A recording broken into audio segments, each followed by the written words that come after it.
think anyone's actually, because here's the concern. Look what NVIDIA taught me. White people happy, fire, money with wings.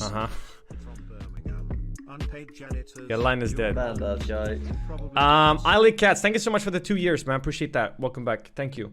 What was I gonna say? Well, they're claiming twice the performance RTX wise, right? Isn't that what they've been saying? AKA, it's not necessarily, you're not necessarily gonna get twice the FPS in like a video game. No? Did you guys just see the same thing I did? RTX 3070 is gonna outperform a 2080 Ti at less than half the price. $499. Daryl, thank you so much for the sub. Welcome, dude. I mean, thank you. Even with all the leaks indicating that Ampere was gonna be super powerful, I was in no way ready for this. So okay. Oh boy! Deep breath. There's a lot to get through here. So let's get started. After an F in the chat for any recent 2080 Ti buyers. That's Ouch. me. Like, well, I'm not a recent 2080, so I don't feel too bad. I bought it when it came out. What was that, like 2 years ago? I got some good usage out of it. Oh, and also our sponsor, Ridge Wallet, wants to Annie, redefine gift the wallet us, with its gift contact us. frame and RFID blocking plates. Check out how they can help keep your wallet bulged down, and use our offer code Linus to save 10% and get free worldwide. Hello, Marinakos. What up, Wobbler? Nice wobbling. Oh, Forcing bought 2 PCs. He bought a Spain PC and he bought an EU PC. So he has 2 2080s. It's not like it matters for him. It's the thing. Man's a millionaire.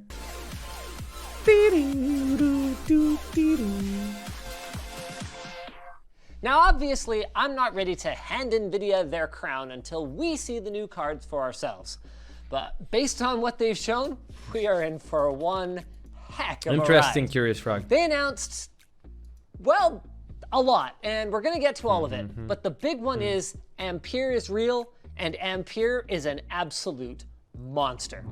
As it turns out, the recent leaks were accurate in many, if not most ways. Where Turing-based RTX 2000 GPUs were manufactured on TSMC's 12nm FinFET process, which was actually derived from their 16nm process, NVIDIA instead partnered with Samsung on a custom 8nm process for the RTX 3000 series. They're getting smaller and the smaller. difference here is much bigger than we got moving from Pascal to Turing. Here's the thing, for over 3 years now, GeForce GPUs have had in the neighborhood of 20 to 25 million transistors per square millimeter. Ampere, around 60 million per square millimeter. That's over double. And breaking with what's become their habit lately, they didn't just use this increase in density to lower their own costs and keep selling us similar performance with some new features tacked on. The RTX 3080 boasts over 28 billion, that's with a B, transistors. What does that get us?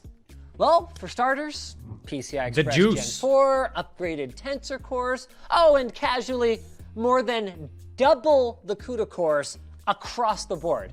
And here's the kicker. That's not compared to the cards that each of the 3000 series any heat issues and stuff with this? CPU replaces. That's I got a 2080 Ti 2 months ago. Feels bad with the gun. Shit. Compared to the previous generation's step up. I'm not kidding.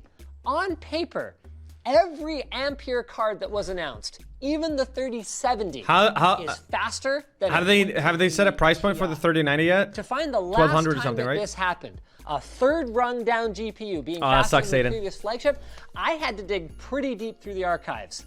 1500. That's roughly the price of a 2080 Ti, right?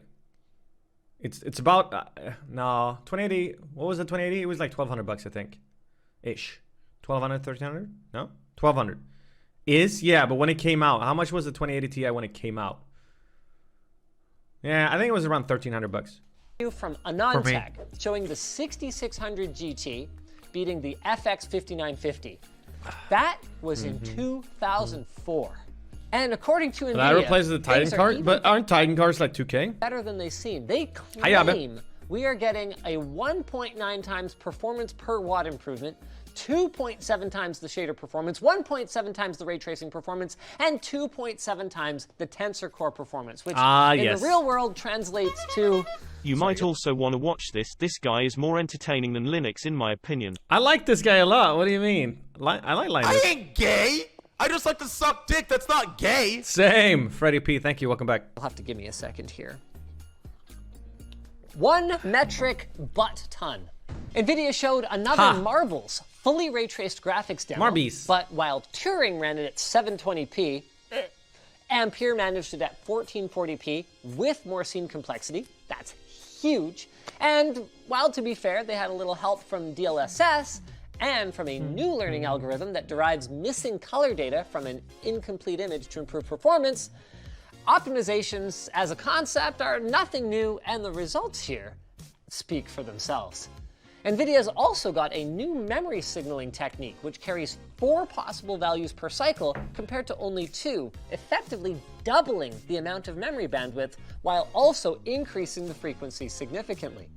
So with the RTX 3080, you're going to get 10 gigs, and it's going to run 320 watts of rated power, with the RTX 3070 getting 8 gigs of a more traditional GDDR6 at a mere 220 watts. To put that in context, a 2080 Ti was... Teraflop sounds like a kind of word that someone makes up when they're trying to be like, they're trying to make up computer terms. Like, yeah, this one's got 3 teraflops. Only 250 watts. Hoo-wee! And NVIDIA claims that RTX 3070... There we go. What the fuck is a 2080 Super? I haven't heard of this. There's the Ti. Yeah. So around 1300-ish. And then the 3090 would go here. Where my cam is. Right? Well, I don't know. Why haven't they aligned the 3090 on any of the performance graphs?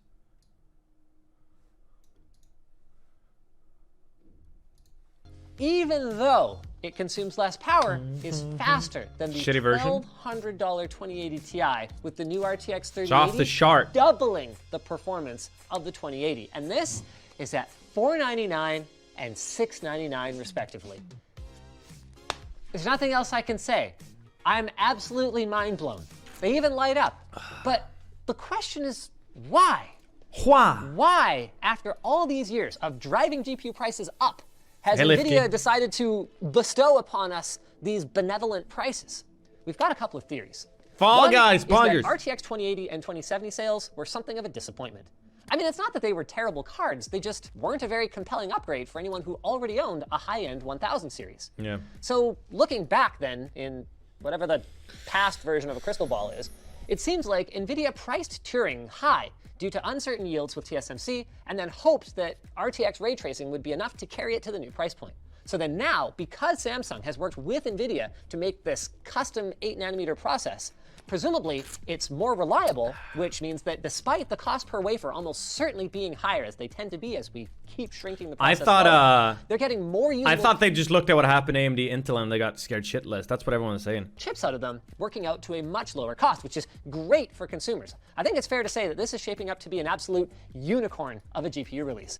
You can understand that. Okay, fine. I'll give it a bit of it. I'm enjoying this video, though. Well, guys, it has been almost 2 years to the day since we learned about RTX 20 series at Gamescom. This is getting a bit too intense now. I don't actually care this much. Find out online in exactly 5 minutes and 46 seconds exactly what NVIDIA has in store for its next generation RTX graphics cards. The question people have been asking for months and months and Can you give me a timestamp? Where do I jump into that? I'm not going to commit another 16 minutes to that graphics card. You guys are subscribed, by the way, so you don't miss our review. And there's also another angle to the pricing. With launch date set for the end of Q3 and beginning of Q4, it's pretty clear who NVIDIA sees as the real competition for 3000 series. And it's not AMD. Oh, at least chat? Not directly, anyway. It's Sony and Microsoft with the Xbox Series X and PlayStation 5. And by getting out ahead of those launches, NVIDIA seems to be trying to steal console friends on Suicide Watch of the thunder, hopefully preventing gamers from being lured away from PC, where NVIDIA dominates, over to consoles where they, well, I don't know, I guess there's Nintendo Switch? One big hint here is that just like the PS5, the RTX 3000 GPUs have the ability to decompress data directly from an SSD attached to the system using direct storage. This means load times can be much shorter, and the CPU doesn't need to get bogged down decompressing the gigantic assets that make up today's game worlds. I knew that. Just like on the PlayStation 5 then, developers who leverage this Oh technology shit, I almost forgot about Unreal Engine 5. This shit is crazy. even more seamless loading and asset streaming than was previously possible.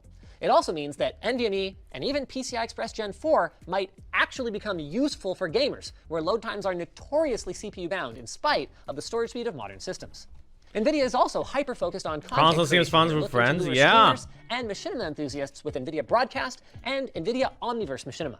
That's the most fun time I've ever had with console, was having friends over and playing like Mario Party and stuff, or Super Smash or Mario Kart or shit like that. But then at some point a console just became a PC, but you play it on your computer or on your TV instead. And everyone was just playing online games on their consoles at home. Which, for me, that kind of defeats the purpose. At that point, I don't see why you wouldn't use a PC. Except maybe for financial reasons, but people still argue whether or not you're really saving money on it. Broadcast includes a number of tools to apply effects to the microphone input, camera, and speakers using tensor cores in what looks like a continuation of what RTX Voice started.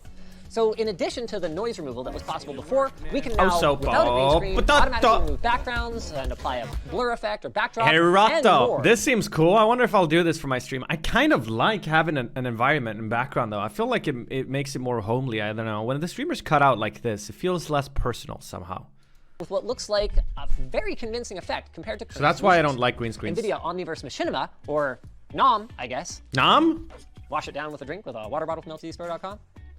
No? Okay.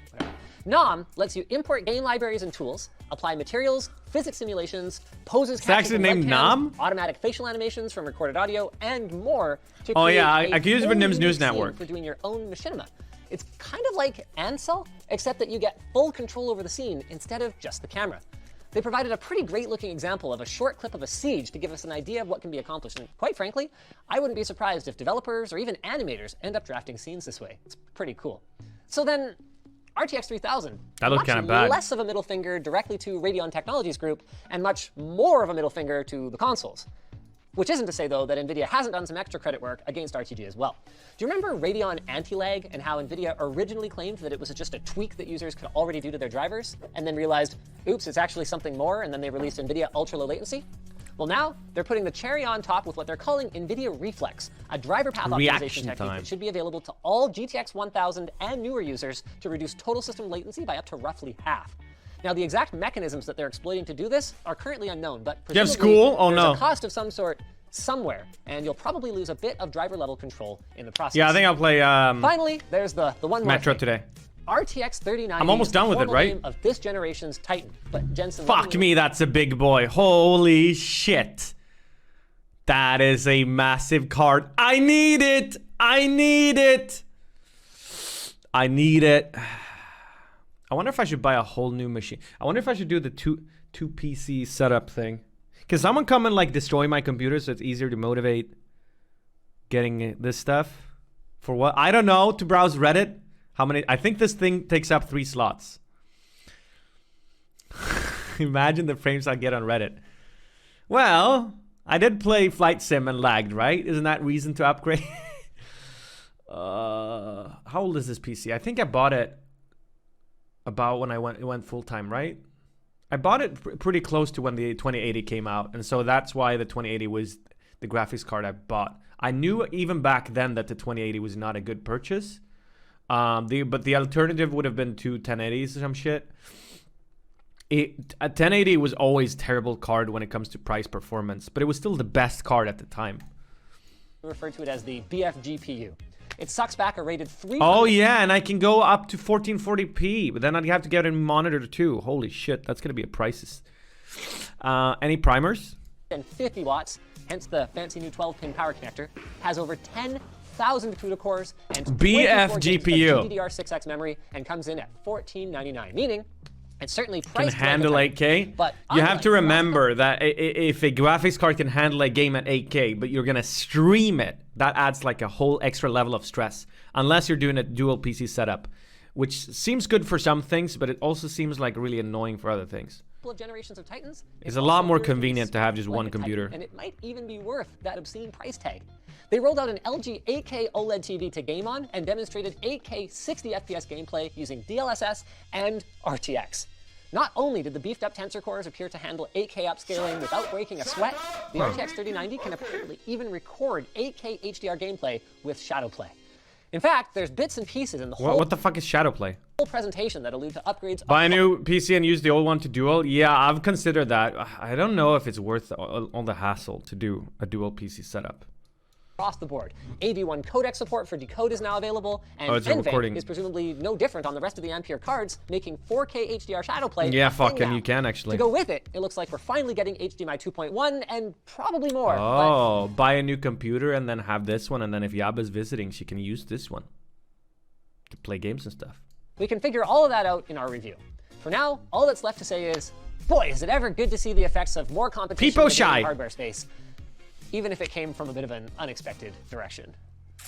Unlike my sponsor segues, you guys always expect those. This time, FreshBooks is the small business Sponsor segues built for owners. With FreshBooks, you can work anywhere. Thanks oh, to Shadowplay is the one where you click it and it clips. It's like clipping, right? So you don't lose them. And this is new on iOS. Dun, Even dun, automatically dun, track your mileage so you can dun, be organized dun, and ready to maximize oh, this your is my deductions computer for your from fast time. 2000. With FreshBooks, you'll never miss an update. 18? When a client has viewed your invoice, or even when it becomes This is my overdue, it'll let shit. you know, and you can get 50% off your first 3 months of FreshBooks when you sign up for a paid plan at freshbooks.com/tech tips.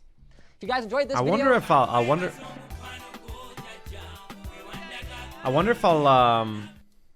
if I'll go AMD for the first time in forever on my next build. I wonder.